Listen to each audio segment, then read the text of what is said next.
The government on Monday said it has paid an advance of over rupees 2,500 crore to Serum Institute of India and Bharat Biotech for supply of 16 crore doses of COVID vaccine between May and July. Talking about Trinamool Congress meticulous preparation against BJP in West Bengal, poll manager Prashant Kishore made a telling comment about Congress' inability to fight BJP, saying that a party cannot get up a fortnight before poll and think it can win.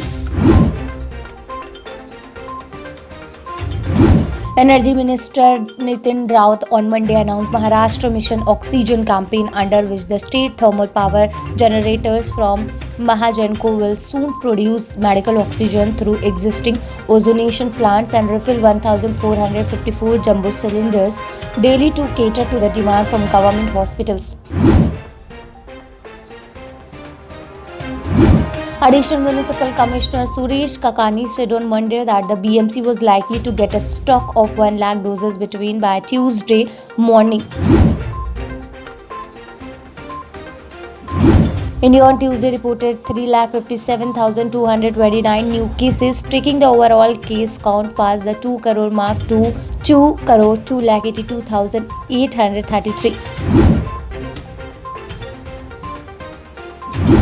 The Supreme Court on Monday held that a law can be framed to regulate fees in private unaided school to stop profiteering by the management, and parents can also be made a part of the process to decide fees.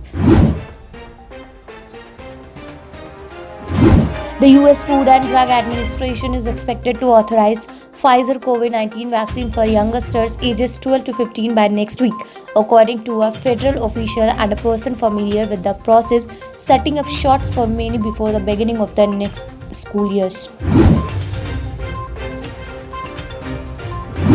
Help continues to pour into India for its fight against the second wave of COVID-19. Indian American billionaire businessman Vinod Khosla has pledged 10 million to online donation platform Give India and hope others would join.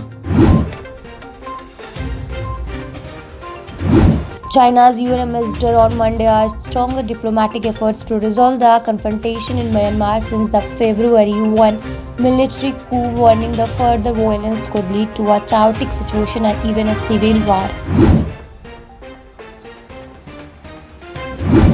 Actor Sonu Sood arranged for a critically ill COVID patient to be airlifted from Jhansi to Hyderabad after doctors at the local hospital said the treatment would be possible in Jhansi any longer.